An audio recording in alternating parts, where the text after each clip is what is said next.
પ્રભુનો ધન્યવાદ કરીએ સુંદર સમય માટે પ્રભુનો ધન્યવાદ કરું છું.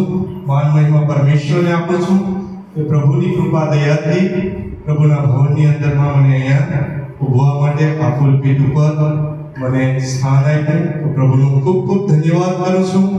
અને આ ગ્રેસો ફાઉન્ડેશનના જે મુખ્ય અધિકારીઓ આપણે કહીએ કે જે કાર્યકર્તાઓ છે, લાલજીભાઈ પાસ્ટર આપણે કહીએ, દિલીપભાઈ પાસ્ટર, તેમજ આપ સર્વે પધારેલા આપ સર્વનો હું ધન્યવાદ કરું છું કે તમે મને આ શુભ સંદેશને માટે યોગ્ય સમજો અને મને અહીંયા તમે સન્માનિત કર્યો એના માટે હું તમારો ખૂબ ખૂબ ધન્યવાદ કરું છું. માન મહિમા પરમેશ્વરને આપું છું. તો આપણે જે આ સુંદર સમયને માટે જે એકત્ર થયા છે, તો આપણા જીવિત પરમેશ્વર જે સર્વશક્તિમાન છે, સર્વસત્તાધીશ છે, સર્વવ્યાપી છે, સર્વશ્રેષ્ઠ છે, એ જીવિત પરમેશ્વર છે, જે આપણા સર્જનહાર છે, જેણે સારી સૃષ્ટિ બનાવી છે, એના શરણની અંદરમાં આવ્યા છે આપણે. તો આપણે જે કંઈ છે આપણા પ્રભુ ઈસુ પિતા પુત્ર પવિત્ર આત્માના એક સામર્થ્યથી, એની કૃપાથી, એની દયાથી આપણે અહીંયા છે. તો આપણે પ્રભુનો ધન્યવાદ કરવાનો છે. આપણે જે જીવન જીવી રહ્યા છે એ પ્રભુ ઈસુ મસીહે આપણે જીવન આપ્યું છે. જે આપણે વિશ્વાસ કરીએ છીએ કે આપણે પ્રભુ ઈસુ મસીહના દીકરા દીકરીઓ છે, આપણે એના સંતાન છે, તો એવો વિશ્વાસ પણ આપણે રાખવાનો છે કે આપણે જ્યાં કંઈ જઈએ છીએ પ્રભુ આપણી સાથે છે. એને આપણે વચન આપ્યું છે કે હું તને ત્યાગીશ નહીં કે છોડીશ નહીં. તો આપણે એવો પણ વિશ્વાસ રાખવાનો છે કે આપણે જે આ હોલની અંદરમાં બેઠા છે, આ પ્રભુનું પવિત્ર ભવન છે, પ્રભુની હજુરી અહીંયા છે, પ્રભુ અહીંયા જ છે. કેમ કે પ્રભુએ આપણે એક વચન પણ આપેલું છે કે આ તારું શરીર છે, મારા પવિત્ર આત્માનું મંદિર છે. તો આપણે હંમેશા એવો ખ્યાલ રાખવાનો છે અને આપણે જે પણ કંઈ કાર્ય કરીએ, જ્યારે ચાહે તો પ્રભુના ભવનની અંદરમાં હોય કે ગમે ત્યાં હોય, તો પ્રભુનો આપણે આદરયુક્ત ડર સહિત કરવાનો છે. આ જીવનની અંદરમાં હરેક સંઘર્ષો, પ્રોબ્લેમો, તકલીફો, મુસીબતો આવશે. કેમ કે આ ધરતીનો રાજા જે શેતાન છે એ આપણે દગાવવાની કોશિશ કરે છે, આપણે હટાવવાની કોશિશ કરે છે અને આપણે દગાવી પણ દેશે, હટાવી પણ દેશે. પણ જો આપણો વિશ્વાસ હશે, પ્રભુ આપણી સાથે છે, તો આપણે ફરી પાછા ઉભા કરશે. કેમ કે વચનમાં કીધેલું છે કે પ્રભુનો જે વિશ્વાસુ સેવક દાસ સંતાન એ 7 વાર પડી જશે તો પણ ઉભો થશે. આમીન, હાલેલુયા. વિશ્વાસ કરો છો? પ્રભુનો ધન્યવાદ કરીએ, માન મહિમા પરમેશ્વરને આપીએ. તો આપણે જે કંઈ આપણે છે પ્રભુની કૃપા દયાથી છે, તો હંમેશા આપણે માન મહિમા પરમેશ્વરને આપવાનો છે. તો પ્રભુનો ધન્યવાદ કરીએ. આપણે વચનની અંદરમાં જાય, હું પ્રાર્થના કરું છું. Hallelujah, hallelujah. ધન્યવાદ પિતા મહાન પરમેશ્વર, રાજાઓના રાજા, દેવોના દેવ, મારા સર્જનહાર પ્રભુ પવિત્ર આત્મા દેવ, તમારી કૃપા દયા મારા પર કરો. મારા મન અને હૃદયનો કબજો તમે લેજો અને મારા મુખથી જે પણ કંઈ નીકળે, તમારા શાસ્ત્ર પવિત્ર વચનો, તમારા શુભ સંદેશ જે આવે, જે કોઈ પણ સાંભળે પ્રભુ, વિશ્વાસ કરે અને આ શુભ સંદેશ જે પ્રભુ એ લોકોના જીવનની અંદરમાં કાર્ય કરે, પિતા પરમેશ્વર આશીષ આપો. માન મહિમા તમને આપતા પ્રાર્થના યેશુ મસીહ તમારા શરણમાં માંગુ છું અને સ્વીકાર કરું છું. આમીન, હાલેલુયા. આપણે વચનની અંદરમાં જઈશું. વચન છે યોહાન 8:32. આપણે બહુ વધારે ઊંડાણમાં નહીં જતા, એક સાદી અને સિમ્પલ ભાષાની અંદરમાં આપણે સંદેશ પ્રચાર કરીશું, જેથી આપણે હરેક અભણ લોકોને પણ એના જીવનની અંદરમાં ઉતરે. પ્રભુનો આપણે ધન્યવાદ કરીએ. વચન જો મળી ગયું હોય તો કાઢજો અને વાંચી લેજો. વચન યોહાન 8:32 છે. યોહાન 8:32. અને તમે સત્યને જાણશો અને સત્ય તમને મુક્ત કરશે. આમીન, હાલેલુયા. વચન શું કહે છે? તમે સત્યને જાણશો અને સત્ય તમને સ્વતંત્ર કરશે, આઝાદ કરશે. સત્ય શું છે? સત્ય કોણ છે? એ આપણે જાણવું બહુ જરૂરી છે. આ જીવનની અંદરમાં આપણે જીવન જીવવા માટે શેની જરૂર પડે છે? આપણે જોઈએ છે શારીરિક રીતે આપણે જાણીએ છીએ કે આપણે રોટી, કપડાં અને મકાન જે વસ્તુની જરૂર પડે છે આ જીવન જીવવા માટે, આ બધી શારીરિક બાબતો છે. પણ આત્મિક જીવન જીવવા માટે સત્ય શું છે એ આજે આપણે જાણવું પડશે. આપણે પ્રભુના લોક, વિશ્વાસી લોક જે પ્રભુને આપણે જાણીએ છીએ કે આપણા સર્જનહાર પરમેશ્વર છે, આપણે જાણીએ છીએ, આપણે ખબર છે, પણ આપણે આજે વિશ્વાસી છે કે અવિશ્વાસી છે, જે જાણતા અજાણતા પણ જે આપણું જે આત્મિક શું જીવન છે, સત્ય શું છે, સત્ય કોણ છે આપણે જાણતા નથી. તોય આપણે જાણવું જરૂરી છે. ટૂંકની અંદરમાં આપણે જોઈએ તો સત્ય અહીંયા આપણે પ્રભુ ઈસુ મસીહને આપણે ઉદ્દેશીને વાત કરી રહ્યા છે. સત્ય પરમેશ્વર છે, સત્ય સનાતન છે. પરમ પરમેશ્વર જે આપણા પ્રભુ યહોવા પિતા, એના પુત્ર પ્રભુ ઈસુ મસીહ આ ધરતી ઉપર એક સત્ય સનાતન બનીને આવ્યા. શા માટે આવ્યા હતા? આપણને આ જણાવવા માટે કે હું જ માર્ગ, સત્ય અને જીવન છું. મારા સિવાય બીજો કોઈ પરમેશ્વર નથી, કોઈ થયો નથી અને થવાનો પણ નથી. પરંતુ એ આપણા માટે એક હંબલ, નમ્ર, ગરીબ, દીન, દાસ અને શૂન્ય, એક ઝીરો બનીને આવ્યા. તો આપણા એક શીખ આપી, કેમ કે આપણે જ્યારે પાપો, અપરાધોની અંદરમાં, અંધકારની અંદરમાં આપણે ફસાયેલા હતા, એના ગુલામ હતા, ત્યારે આપણે ખબર નથી કે આપણે શું જીવન જીવી રહ્યા છે. આપણે આ સત્ય કોણ છે જાણતા નથી. કેમ કે આજે આ ધરતીનો જે રાજા છે, જે શાસક છે, એને હરેક લોકોના મન, હૃદય, કાન અને હૃદયોની અંદરમાં એવા એક અંધકારની પટ્ટી પાડી દીધી છે કે આપણે જોઈએ કે છતી આંખે જે દેખતા નથી, છતાં કાને સાંભળતા નથી, આપણે મન છે પણ એને સમજી શકતા નથી, આપણા હૃદયની અંદરમાં આપણે એને ઉતારી શકતા નથી. કેમ કે જેમ પ્રભુ ઈસુ મસીહ પરમેશ્વરનો પણ પાવર છે, પણ આ શેતાન જે ધરતી ઉપર જેનો શાસક બની બેઠો છે, એની પણ એક પાવર શક્તિ છે કે હરેક લોકો જે પ્રભુના લોક છે એને પ્રભુથી દૂર કરવા માટે હરેક પૂરી કોશિશ કરી રહ્યો છે. આજે આપણે દુનિયાની અંદરમાં જોઈએ છે કે દુનિયાના હરેક લોકો છે જે પ્રભુને જાણતા નથી, જે સત્ય છે એને જાણતા નથી. પ્રભુ ઈસુ મસીહ આ ધરતી ઉપર આવ્યા. શા માટે આવ્યા? કે આપણે પાપ, અપરાધ, જે આપણે ગુલામીમાં પડેલા હતા, જે મરણનું બંધન બોજ હતો આપણી ઉપર, એની અંદરમાંથી આપણે મુક્ત કરવા, આઝાદ કરવા માટે આવ્યા હતા. કેમ કે આપણે જોઈએ છીએ કે દુનિયાની અંદરમાં, આ પૃથ્વી ઉપર, સ્વર્ગની અંદરમાં, સ્વર્ગની નીચે કોઈ એવો વ્યક્તિ નથી, કોઈ પરમેશ્વર નથી કે એની પાસે અધિકાર હોય. માત્ર પ્રભુ ઈસુ મસીહ પાસે જ અધિકાર છે. હરેક પાપો, અપરાધોના બંધનમાંથી ઈ છોડાવી શકે છે અને મરેલાઓને પણ સજીવન કરે છે. પ્રભુ ઈસુ મસીહે એના શિષ્યો સાથે વાત કરતા કહ્યું છે કે આકાશ અને આ ધરતી ઉપર મને અધિકાર આપવામાં આવ્યો છે. તો આપણે આ પવિત્ર શાસ્ત્ર જે વચન છે એની ઉપર વિશ્વાસ કરવાનો છે. આપણે એના નામે એક પસ્તાવો કરવાનો છે કે પ્રભુ ઈસુ મસીહ, જે હું આ પાપો, અપરાધોની અંદરમાં, આ દુનિયાની અંદરમાં, કાદવ કીચડમાં, કાતરાની અંદરમાં હું પડેલો હતો, પણ પ્રભુ ઈસુ મસીહ તમે મારા પાપો, અપરાધોને માટે મુક્ત કરવા માટે તમારું ખુદનું લહુ ચૂકાયું. ખુદને પ્રભુ તમે એક અત્યાચાર, અધર્મ સહન કર્યો. તમે અમારા માટે અસહ્ય જુલ્મ, દુઃખ, દર્દ બધું સહન કરી અને અમારા પાપો, અપરાધોમાંથી મુક્ત કરવા માટે એક મહાન, મોટામાં મોટી કિંમત ચૂકવી દીધી છે. તો હવે જે પ્રભુના લોક છે એના માટે કોઈ શિક્ષા નથી, પરંતુ આપણે એવો વિશ્વાસ કરવાનો છે. આપ સર્વે બધા વિશ્વાસ કરો છો કે પ્રભુ ઈસુ મસીહ એક સત્ય છે.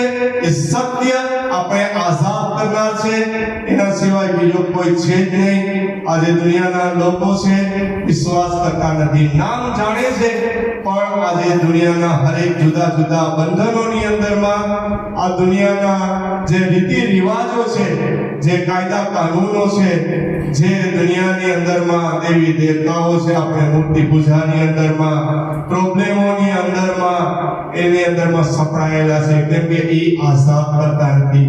આપણે વચનમાં શું વાંચ્યું છે કે તમે સત્યને જાણશો તો સત્ય તમને આઝાદ કરશે.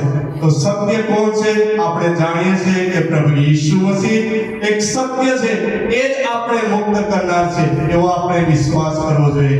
કેમ કે પ્રભુના રાજ્યની અંદરમાં આપણે જોઈએ કે આપણે દુનિયાની અંદરમાં જોઈએ કે આ ઇન્ડિયાની અંદરમાં જેમ કરન્સી છે કે રૂપિયો, તમે ઇંગ્લેન્ડમાં જાશો તો પાઉન્ડ છે, અમેરિકામાં જાશો તો ડોલર છે, પણ પ્રભુના રાજ્યની અંદરમાં એક કરન્સી છે જેનું નામ છે વિશ્વાસ છે.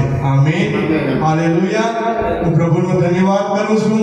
અમે પણ અહીંયા જ્યારે લંડનથી અહીંયા આવ્યા એની પહેલા અમે સતત પ્રાર્થના કરતા હતા હરરોજ ફેમિલી કુટુંબ પરિવારની અંદરમાં કે પ્રભુ ઈસુ મસીહ અમે જે આ દેશથી બીજા દેશ ઇન્ડિયામાં જઈએ છીએ તો પ્રભુ અમારું જાવું અને આવવું તમારું આશીષનું કારણ બનો. અમે જ્યાં કંઈ પણ જઈએ તમારા પવિત્ર વચનોનો અમે શુભ સંદેશ પ્રચાર કરીએ અને માન મહિમા તમને મળે. અને જે અમારા કુટુંબ પરિવાર લોક છે, આજુબાજુ જે વિરોધ છે, પણ પ્રભુ તમે એના મુખ બંધ કરજો. તો આપણે જોઈએ છીએ કે જ્યારે દાનિયેલને સિંહની ગુફામાં નાખવામાં આવ્યો ત્યારે એનો પણ વિશ્વાસ હતો, ત્યારે પ્રભુએ જે સિંહના મુખ બંધ કર્યા. તો આજે અમારે પણ આ કુટુંબ પરિવારની અંદરમાં જે આજુબાજુ લોક છે બધા એક તીરસી નજરથી આપણી સામે જોતા હોય, પણ હું ધન્યવાદ પ્રભુનો કરું છું કે કોઈએ પણ અમને કોઈ એક શબ્દ ના કીધો, કેમ કે પ્રભુ આપણી પ્રાર્થના સાંભળે છે. અમે એક લગ્ન માટે આ પ્રસંગ માટે આવ્યા હતા, પણ અમે જે પણ કંઈ અમે કાર્ય નથી કરવાનું જે કોઈ એની અંદરમાં અમે કોઈ ફોર્સ ના કર્યો, કેમ કે અમે પહેલેથી જ કહી દીધું કે અમે આ વસ્તુ નથી કરતા. તો આપણે પ્રભુ ઈસુ મસીહને પિતા પુત્ર પવિત્ર આત્મા જે કંઈ આપણને નથી કરવાનું એ બાબતો આપણે કરતા નથી. તો પ્રભુનો ધન્યવાદ કરવાનો છે, કેમ કે આપણે જ્યાં પણ કંઈ જાય પ્રભુ પરમેશ્વરનો આપણે આત્મા આપણી સાથે છે. જે ગીત શાસ્ત્રમાં કહેવામાં આવ્યું છે કે આપણા જીવિત પરમેશ્વર હરેક સમયે હરેક સંકટની અંદરમાં આપણે એક સામર્થ શક્તિ આપનાર પરમેશ્વર છે ને આપણી સાથે છે. આમીન, હાલેલુયા. પ્રભુનો ધન્યવાદ કરીએ. આપણે વચન વાંચતા આગળ 34 નું વચન વાંચીશું. 8 નું 34.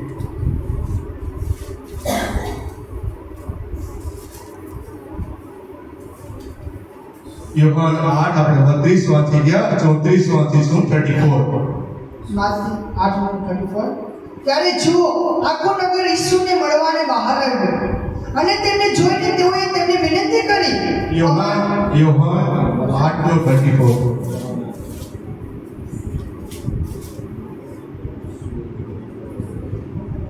યોહાન 8:34. ઈસુએ તેઓને ઉત્તર આપ્યો, હું તમને નિશ્ચય કહું છું કે જે કોઈ પાપ કર્યા કરે છે તે પાપનો દાસ છે. આમીન, હાલેલુયા. આપણાથી જાણતા જાણતા હંમેશા પાપ થતા હોય, પરંતુ પ્રભુ ઈસુ મસીહની અંદરમાં આપણે જ્યારે મેળવાયા, વિશ્વાસ કર્યો આપણે, ત્યારે પ્રભુએ આ પાપના બંધનમાંથી આપણને આઝાદ કરી દીધા છે. એટલે કહે છે કે જે કોઈ પાપ કર્યા કરે છે એ પાપનો ગુલામ છે. તો આપણે હવે કોઈના ગુલામ નથી, આપણે પરમેશ્વરના ગુલામ છે. પરમેશ્વર એક ન્યાયી પરમેશ્વર છે, એના આપણે ન્યાયીપણાના ગુલામ છે, પણ આઝાદ છે. આ જે જીવન આપણે છે જીવી રહ્યા છે આ ધરતી ઉપર, આ જીવન બાદ પણ એક જીવન છે. આપણે હંમેશા ધ્યાન રાખવાનું છે, આત્મિકતાની અંદરમાં લેવાનું છે કે આ ધરતી ઉપર જે આપણે આવ્યા છે એ માત્ર એક પ્રવાસ તરીકે આવ્યા છે. આ ધરતીનું જીવન પૂરું થયા બાદ આપણા જે આ શારીરિક શરીર છે, ભૌતિક શરીર છે, એનું રૂપાંતર થવામાં આવશે. આપણો જ્યારે આ પ્રવાસ પૂરો થશે ત્યારે આપણા માટે સ્વર્ગની અંદરમાં જે એક પરમેશ્વરે એના જે દીકરા દીકરીઓ, સંતાનો, દાસો, સેવકો છે એના માટે એક રાજ્ય પસંદ કરેલું છે, જે સ્વર્ગનું રાજ્ય છે એ કદીય ચલાયમાન થનાર નથી. એ અટલ અને એક કાયમને માટે સ્થાયી રાજ્ય છે. એ અક્ષય છે, એનો કદી નાશ થનાર નથી. કેમ કે આપણા પરમેશ્વર આદિથી અંત છે, એક ન્યાયી પરમેશ્વર છે, એનો કદી નાશ નથી. એ આલ્ફાથી ઓમેગા છે, પહેલેથી છેલ્લે છે. તો એ રાજ્ય આપણા માટે પ્રભુએ એક આઝાદી આપણને આપી દીધી છે. પ્રભુ ઈસુ મસીહના પવિત્ર બ્લડની અંદરમાં આપણે સમર્થ છે, જે આપણે શુદ્ધ કરવા માટે એને પવિત્ર બ્લડ વહાવ્યું છે. હવે આપણે પાપના ગુલામ નથી, હવે આપણે પાપ કરવાનું નથી, જેથી આપણે ફરી પ્રભુ ઈસુ મસીહને આ ક્રૂસ ઉપર દોબારા ચડાવવાના નથી. તો પ્રભુનો ધન્યવાદ કરવાનો છે, આપણે માન મહિમા પરમેશ્વરને આપવાનો છે. કેમ કે આ પ્રભુ ઈસુ મસીહનું વચન કહે છે કે આ ધરતી ઉપર, આ દુનિયાની અંદરમાં સંકટ છે, પ્રોબ્લેમો છે, પણ એની ઉપર મેં વિજય પામ્યો છે. પ્રભુ ઈસુ મસીહે મરણ ઉપર પણ વિજય પામી લીધો છે અને એના દીકરા દીકરીઓને આ જ અધિકાર આપેલો છે. પ્રભુ ઈસુ મસીહ એના શિષ્યો, દાસો, સેવકો કે એના સંતાનો કે એને પ્રભુ ઈસુ મસીહ શું કહે છે કે આ અધિકાર હું તમને આપું છું. માથી 28:18 ની અંદરમાં શું કહેવામાં આવે છે? વચન આપણે વાંચીશું. વચન માથી 28:18 કાઢી રાખો. કેમ કે પ્રભુ ઈસુ મસીહે જે મહાન આદેશો આપણને આપ્યા છે, એ આદેશોનું આપણે પાલન કરવાનું છે અને પ્રભુનો ધન્યવાદ કરવાનો છે. પ્રભુના આદરિત ઘરની અંદર આપણે ચાલવાનું છે અને માન મહિમા હંમેશા આપણે પરમેશ્વરને આપવાનું છે. કેમ કે પ્રભુ ઈસુ મસીહનું આપણે જે વચન વાંચ્યું કે પ્રભુ ઈસુ મસીહ કે પાપમાં પડેલા છે એ પાપની ગુલામીમાં છે, પણ જે પ્રભુ ઈસુ મસીહની સાથે છે એ ફ્રી છે. પ્રભુ ઈસુ મસીહ આપણા માટે ઘણી કિંમત ચૂકવી દીધી છે. આમીન, હાલેલુયા. વચન વાંચી લેજો. અને ઈશ્વરે ત્યાં આવીને તેઓને કહ્યું, આકાશના અને પૃથ્વી પર સર્વ અધિકાર મને આપવામાં આવ્યો છે. આમીન.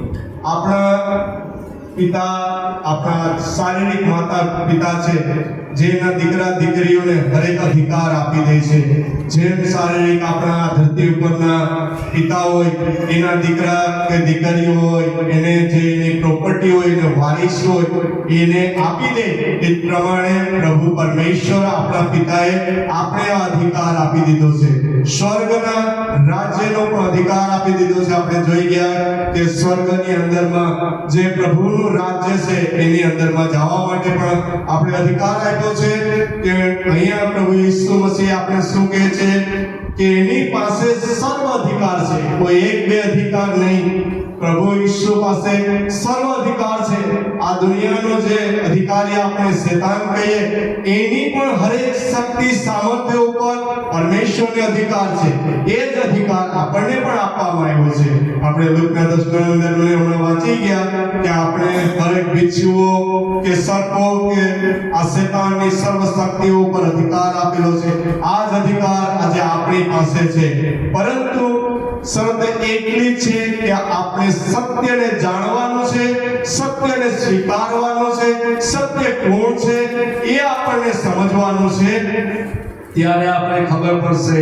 નહીં તો આપણે જો શેતાન જે છતી આંખોએ આપણે અંધારામાં રાખશે, આપણે પ્રકાશ દેખશું નહીં, સત્ય શું છે સમજશું નહીં. કેમ કે શેતાન તો ચાહે છે કે આપણે પ્રભુ ઈસુ મસીહના શરણની અંદરમાં ન જાય, એના દીકરા દીકરીઓ ન થાય અને શેતાનના રાજ્યના ભાગીદાર થાય અને આપણે જે નરકનું જે અગ્નિ કુંડ છે ત્યાં આપણે જઈને આવી જાય. શેતાન તો એ ચાહે છે. જેમ પ્રભુ ઈસુ મસીહની ખિલાફ શેતાન હતો, શેતાને શું કીધું પ્રભુ ઈસુ મસીહને?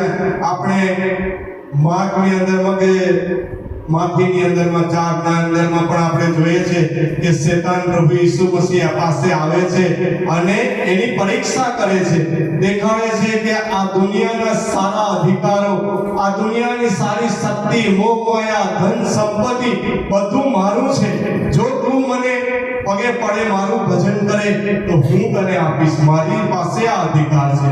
પણ શેતાન જૂઠ અને જૂઠાનો બાપ છે. પ્રભુ પરમેશ્વરે ઈસુ મસીહને શું કીધું? હટ શેતાન, દૂર જા, આગો જા, માત્ર તું તારા પરમેશ્વરનું ભજન કર, એની સ્તુતિ આરાધના કર. પરમેશ્વરે આ ઈસુ મસીહે આપણે આ સંદેશ દ્વારા જણાવ્યું છે, આ અધિકાર આપણે આપી દીધો છે કે આજે આપણે આ દુનિયાની કોઈ પણ મોહ માયાની અંદરમાં, આ રીતિ રિવાજોની અંદરમાં જે પ્રભુને પસંદ નથી એની અંદરમાં ફસાવાનું નથી. આપણે જોઈએ છે કે આ દુનિયાની અંદરમાં લોભ, લાલચ, મોહ, માયા, બંધનો છે, આ મૂર્તિ પૂજા છે, વ્યભિચાર છે, લોભ, લાલચ, કડવાશ, નફરત, આ બધું ફેલાવી દીધું છે શેતાને. એક એવા ફાસલા માંડી દીધા છે કે આપણે એની અંદરમાં જેમ એક શિકારીના બંધનની અંદર શિકારી એક ઝાડ બેઠી આવ્યો હોય, પાસલા બેઠા હોય અને પક્ષી કે પ્રાણી એની અંદરમાં સપડાઈ જાય એને ખબર હોતી નથી કે શું હાલત થશે આમાં જવાથી. ત્યારે આ દુનિયાના લોકો પણ જાણતા નથી અને આ બંધનની અંદરમાં એકવાર સપડાઈ ગયા અને એ સપડાઈ ગયા એની અંદરમાંથી એ લોકો નીકળી શકતા નથી. ભલે એ લોકો પાપની અંદરમાં પડ્યા છે, તકલીફ મુસીબતમાં, પ્રોબ્લેમમાં છે, પણ જાણતા નથી. આજે હું એક તમને ટેસ્ટમની કહેવા માંગુ છું કે હું એક લગ્નની અંદરમાં ગયો હતો, તો આજે વર્ષોનો એક ભાઈબંધ મને મળ્યો, મારી પાસે આવ્યો, તો મેં એના ફેમિલીના સુસમાચાર પૂછ્યા, કેમ છે બધા, કુશળ મંગળ છે? તો એને મને કીધું કે બધું સાવ બરબાદ થઈ ગયું છે, મારું જીવન પૂરેપૂરું ડિસ્ટ્રોય થઈ ગયું છે, મારા દીકરાઓ, 2 દીકરાઓ છે, દીકરી છે, વહુ છે, મારી પત્ની છે, કોઈ મારી સાથે નથી, હું એકલો છું. એને ખૂબ જ મહેનત કરી, નાનેથી એના જીવનની અંદરમાં ખૂબ જ શનિ રવિ ઓવરટાઈમ કામ કર્યું, ટાળ તડકાની અંદરમાં ધન સંપત્તિ ભેગી કરી, ખૂબ ભેગું કર્યું બધા માટે, એના દીકરા દીકરીઓ માટે, અને આજે એ લોકો બધા એને પાટું મારીને ચાલ્યા ગયા. આજે એકલો રહે છે. ત્યારે મેં એને શુભ સંદેશ આપ્યો કે આ દુનિયાની અંદરમાં લોકો સત્ય જાણતા નથી. સત્યને જાણો તો સત્ય તમને આઝાદ કરે. આજે મેં કીધું હું 10 થી 12 વર્ષની અંદરમાં પ્રભુ ઈસુ મસીહનું અનુસરણ કરું છું, એની અંદરમાં મેં પસ્તાવો કર્યો અને નવો જન્મ લીધો. અને ખરી શાંતિ જે આ દુનિયા આપી શકતી નથી, પ્રભુ ઈસુ મસીહ જે શાંતિ આપે છે એ શાંતિ અમારાની અંદરમાં છે. આપણે શારીરિક જોઈએ તો આપણા જીવનની અંદરમાં દુઃખ, તકલીફો, સંઘર્ષ તો આવવાના જ છે. પ્રભુ ઈસુ મસીહ એવું નહીં કીધું કે નહીં આવે. દુનિયાની અંદરમાં સંકટ, પ્રોબ્લેમ તો છે, પણ એની અંદરમાંથી હું તમને બહાર નીકળવાની શક્તિ આપીશ અને જે ખરું જીવન છે એ જીવવા માટે હું તમને માર્ગદર્શન આપીશ. ત્યારે મેં એને બધું જણાવ્યું. એને તો એની પૂરી સ્ટોરી બનાવી કે આજે મેં એટલા હજારો પાઉન્ડ રૂપિયા એક-એકના ખાતામાં નાખ્યા, મારી બાયડીના, મારા છોકરાઓના, વહુના, પણ આજે છોડીને ચાલ્યા ગયા અને હવે એ એકલો છે, એક અનાથ હોય. ત્યારે મેં એને શુભ સંદેશ આપ્યો કે અમે પણ તકલીફ મુસીબતની અંદરમાં હતા, અમે કઈ રીતે આ પ્રભુ ઈસુ મસીહની અંદરમાં આવ્યા. અમે પ્રભુ ઈસુ મસીહને જાણતા નતા, પણ અમને પણ જ્યારે શુભ સંદેશ મળ્યો, ખબર મળી, ત્યારે અમે પ્રભુને સ્વીકાર્યા અને ખરું જે જીવન છે, સત્ય કોણ છે એ અમે જાણ્યું. તો પ્રભુનો હું ધન્યવાદ કરું છું. એને મારી પૂરેપૂરી સ્ટોરી વચનો સાંભળ્યા અને એને એના જીવનની અંદરમાં જે આ એક બીજ રોપવામાં આવ્યું છે, તો હું વિશ્વાસ કરું છું કે એ બીજ મોટું થઈને ફળ ફૂલ આપશે. પ્રભુનો આપણે હર વાતની અંદરમાં ધન્યવાદ કરવો. આપણે જ્યાં પણ કંઈ જઈએ તો હરેક બાબતો પ્રભુ ઈસુ મસીહની જે આપણે આપવામાં આવી છે, જે મહાન આદેશો આપવામાં આવ્યા છે, તો આપણે એ વાંચવાનો છે. કન્ટિન્યુ વચન 19 વાંચીશું. શું કહે છે? તેના દીકરા દીકરીઓ, દાસો, સેવકો, સંતો માટે જે આદેશ આપ્યો છે, આ આદેશ મહાન આદેશ છે, જે મોટામાં મોટો છે. 18-19-20 કન્ટિન્યુ વાંચી લ્યો. માથે 28:19. એ માટે તમે જઈને સર્વ દેશનાઓને શિષ્ય કરો, પિતા તથા પુત્ર તથા પવિત્ર આત્માના નામે તેઓને બાપ્તિસ્મા આપતા જાઓ. મેં તમને જે જે આજ્ઞા કરી તે સર્વ પાળવાનું તેઓને શીખવતા જાઓ. અને જુઓ, જગતના અંત સુધી હું સર્વકાળ તમારી સાથે છું. આમીન. હાલેલુયા. પ્રભુનો ધન્યવાદ કરીશું આપણે. પ્રભુ એના દાસો શિષ્યો સેવકો સંતો સંતાનોને માટે હરેકને માટે આ વચન છે. પ્રભુએ જે આપણે આજ્ઞાઓ આપી છે, જે આપણે કાર્ય કરવા માટે જે ડ્યુટી છે આપણી, એ હંમેશા આપણે મળ્યા રહેવાનું છે, એમાં લાગુ રહેવાનું છે. આપણા જીવનની અંદરમાં, આપણા ઘરની અંદરમાં પણ આપણે દીકરા દીકરીઓ હોય, પતિ પત્ની હોય, એની અંદરમાં પણ પ્રોબ્લેમ આવશે, એવું નથી કે નહીં આવે. જ્યારે આપણે એની અંદરમાંથી ડગી જશું, જ્યારે આપણે કહીએ ને કે આપણું બેલેન્સ ડગી જાય તો આપણે પડી જવાની તૈયારીમાં રહીએ, પણ આપણે બેલેન્સ સંભાળી લઈએ તો પાછા આપણી મૂળ જગ્યાએ આવી જાય. તો પ્રોબ્લેમો, સંકટો તો આપણી અંદરમાં છે. આ ધરતીની અંદરમાં પ્રોબ્લેમ છે.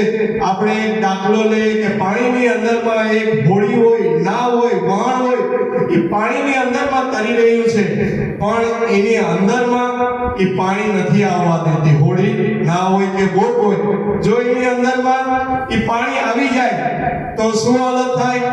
ડૂબી જાય. એ જ પ્રમાણે આપણે આ ધરતીની અંદરમાં આ જીવી રહ્યા છે.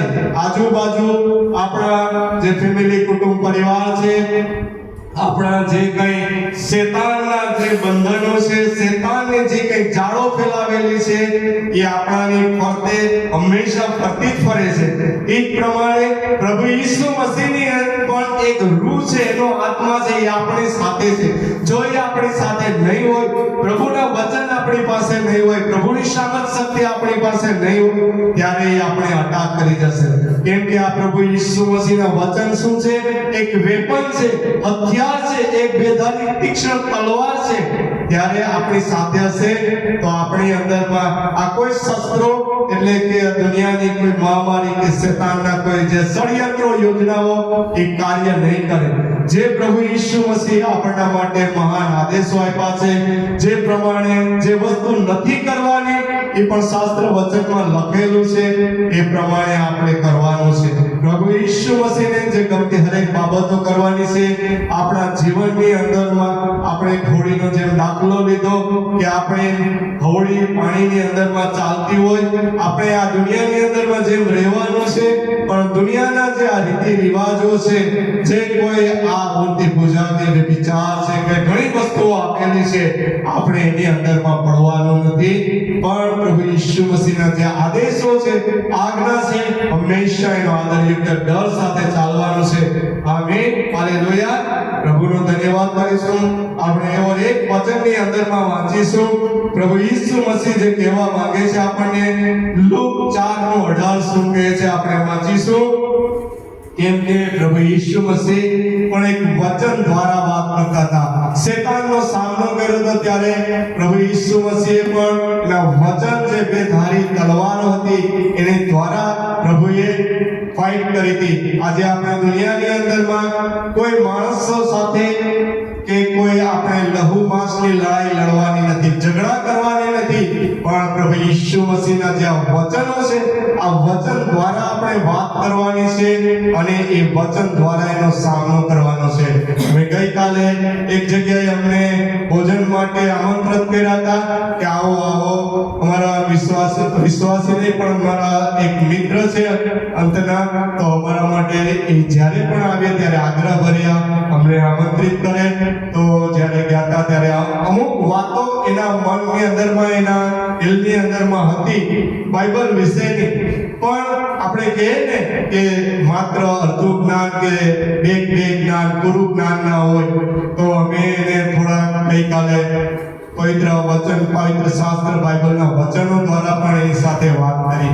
આદમને ઈવ વિશે એને ખ્યાલ હતો, પણ એને ખબર નથી કે આ સૃષ્ટિનું સર્જન બન્યું ત્યારે પહેલો આદમને બનાવવામાં આવ્યો હતો, એની અંદરમાં એ માટીનો આદમ બનાવવામાં આવ્યો અને એનો શ્વાસ ફૂંકવામાં આવ્યો, પણ એ ખ્યાલ નથી એ લોકોના હૃદયમાં શું હોય કે આ સૃષ્ટિનું સર્જન કોને કર્યું? તો કે બ્રહ્મા વિષ્ણુ મહેશે. એવું જ એના મનની અંદરમાં હોય.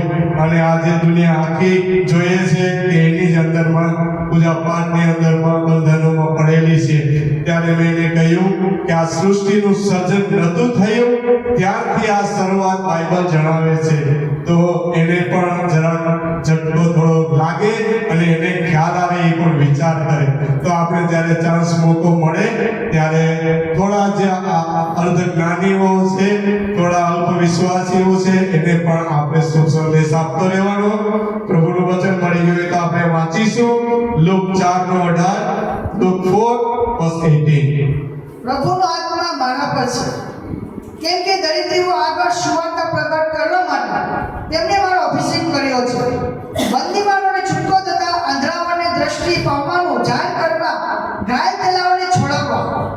અને આમીન, હાલેલુયા. પ્રભુ ઈસુ મસીહના આ વચનો છે જે જૂના કરારની અંદરમાં પણ આપેલા છે, નવા કરારની અંદરમાં પણ આપેલા છે કે પિતા પરમેશ્વરે પ્રભુ ઈસુ મસીહનું એક સાક્ષાત એક મનુષ્ય રૂપે અવતાર લીધો. પિતા પુત્ર પવિત્ર આત્મા એક જ છે, આપણે જાણીએ છીએ બધા વિશ્વાસી લોકો. પ્રભુ ઈસુ મસીહ આ ધરતી ઉપર એક મનુષ્ય અવતાર ધરીને આવ્યા અને લોકોને આગળ એ લોકો રજૂ થયા. અને જે વિશ્વાસ કરતા નતા એના માટે પ્રભુ ઈસુ મસીહે કીધું કે પ્રભુનો આત્મા મારા પર છે. પ્રભુ એક આત્મા જ છે. પ્રભુ ઈસુ મસીહ પણ એક આત્મા રૂપે આવ્યા હતા. પવિત્ર આત્મા દ્વારા જ એનો એક જન્મ થયો હતો. આ દુનિયાના સ્ત્રી પુરુષના જે સાથથી નહીં પણ પવિત્ર આત્મા દ્વારા એનો જન્મ થયો હતો. અને એ કહે છે કે પ્રભુનો આત્મા, પ્રભુ યહોવા બાપ એનો આત્મા જે મારા પર છે, પિતાનો આત્મા મારા પર છે. અને હું આ ધરતી ઉપર શા માટે આવ્યો છે? ફરી વચન વાંચીશું આપણે. પ્રભુનો આત્મા મારા પર છે, કેમ કે દરિદ્રીઓ આગળ સુવાર્તા પ્રગટ કરવા માટે. એક મિનિટ રાખજો. કેમ કે શું કહે છે આગળ? કે દરિદ્રીઓ આગળ. તો પ્રભુ ઈસુની અંદરમાં કોણ આવે છે? કોઈ ધનવાનો આવતા નથી, કોઈ બુદ્ધિવાનો આવતા નથી, કોઈ શક્તિવાનો આવતા નથી. જે ગરીબ લોકો છે, મુસીબતમાં, તકલીફમાં, હૃદયથી તૂટેલા લોકો છે, બીમારીમાં છે, એ જ લોકો આવે છે. જે પાપમાં પડેલા છે, જેના કારણે પ્રોબ્લેમમાં છે. તો પ્રભુ ઈસુ મસીહ શું કહે છે કે આ દરિદ્રીઓને માટે હું આ કેદની અંદરમાંથી છોડાવવા માટે આવ્યો છે. આગળ વાંચીશું. સુવાર્તા પ્રગટ કરવા માટે તેમણે મારો અભિષેક કર્યો છે. આમીન, હાલેલુયા. તો આજે આપણને પણ જે પ્રભુ ઈસુ મસીહે જે કેના સંતાનો, દાસો, સેવકો તરીકે આપણે સ્વીકાર કર્યા છે, કેમ કે વચન શું કહે છે કે આપણે પ્રભુ ઈસુને પસંદ કર્યા નથી, પ્રભુ ઈસુ મસીહે આપણે પસંદ કર્યા છે. અને જે આપણે વાંચી ગયા કે એને હરેક અધિકાર એની પાસે છે, એ અધિકાર એના બાળકો, દાસો, સેવકો, સંતોને આપેલો છે. તો આપણે પ્રભુનો ધન્યવાદ કરીશું કે આજે આપણે પ્રભુ ઈસુ મસીહની જે આ સુવાર્તા સંદેશો સંભળાવવાને એકત્ર થયા છે પ્રભુના ભવનની અંદરમાં. તો હરેક વિશ્વાસ રાખજો, માન મહિમા આપણે પરમેશ્વરને આપવાનું છે. આમીન, હાલેલુયા. વચન અધૂરું તો વાંચી લેજો. બંદીવાનોને છૂટકો તથા આંધળાઓને દ્રષ્ટિ પામવાનું જાહેર કરવા, ઘાયલ થયેલાઓને છોડાવવા. આમીન, હાલેલુયા. અને આપણે છેલ્લું વચન વાંચી લેશું. યોહાન 17:3 કાઢી રાખજો.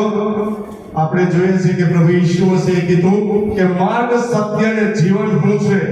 પિતા પાસે જવાનો મારા સિવાય કોઈ રસ્તો નથી. તો હવે આપણે પ્રભુ ઈસુ મસીહ સત્ય છે આપણે જાણી લીધું. તો આપણે હવે જીવન શું છે? એક વચન વાંચી લઈએ. વચન 17, યોહાન 17:3 વાંચી લઈએ. અનંત જીવન એ છે કે તેઓ તમને એકલા ખરા ઈશ્વરને તથા ઈસુ ખ્રિસ્ત જેને તમે મોકલ્યા છે તેમને ઓળખે. આમીન, હાલેલુયા. વચન શું કહે છે કે માણસો એકલા સાચા ઈશ્વરને. તો અહીંયા કેટલા ઈશ્વરનું નામ દીધું છે? એક જ, એકલા ઈશ્વર. પરમેશ્વર દુનિયા આખી જાણે છે, કહે છે કે ભગવાન તો એક જ છે. મુસ્લિમ પણ કહે છે અમારો અલ્લાહ એક જ છે. ક્રિશ્ચનની અંદરમાં કહે છે કે પ્રભુ ઈસુ મસીહ એક છે, બીજા બુદ્ધ ધર્મ કહે છે કે અમારો બધા આ છે, મુસ્લિમ કહે છે કે અમારા આ, બીજા કહે છે કે તે, બધા કહેવા માંગે છે જુદા જુદા ધર્મના લોકો, પણ આપણે પ્રભુ ઈસુ મસીહ શું કહે છે? કોઈ ધર્મ વિશે વાત નથી કરતા, પણ પ્રભુ ઈસુ મસીહ કહે છે કે હું ધર્મ માટે કોઈ આવ્યો નથી, પરંતુ આપણે કે જાણીએ છીએ કે યોહાન 10:10 અંદરમાં કહેવામાં આવે છે કે મારા પહેલા જે આવ્યા હતા ચોર, ઉચકા, લૂંટારા હતા, એ ઘાત હત્યા કરવાને આવ્યા હતા, પણ પ્રભુ ઈસુ મસીહ અનંત જીવન આપવાને માટે આવ્યા હતા. તો પ્રભુ ઈસુ મસીહનો એ આપણે વચન કહે છે કે એકલા સાચા ઈશ્વરને ઓળખે. પ્રભુ ઈસુ મસીહનું વચન છે કે માણસો તમને એકલા સાચા ઈશ્વરને ઓળખે અને ઈસુ ખ્રિસ્તને ઓળખે, એ જ સાર્વકાલિક જીવન છે. આમીન. સાર્વકાલિક જીવન શું છે? આપણે પ્રભુ પિતા પરમેશ્વરે જે ઈશ્વર છે, એને જે એના દીકરાને મોકલાયો છે, એને ઓળખીએ, એને અનુસરીએ, એની ઈચ્છા પ્રમાણે ચાલીએ, એનો આદરિત ડર રાખીએ, એના જે ધારા ધોરણો નિયમોનું પાલન કરીએ, એ જ અનંત જીવન છે, એ જ સાચું જીવન છે. આમીન. હાલેલુયા. પ્રભુનો ધન્યવાદ કરું છું માનવીમાં પરમેશ્વરને આપતા હું વચન પૂરું કરું છું. જો કોઈ ટાઈમ હોય તો વચન માટે 2 મિનિટ સંદેશ કોઈ શુભ સંદેશ મૂકે.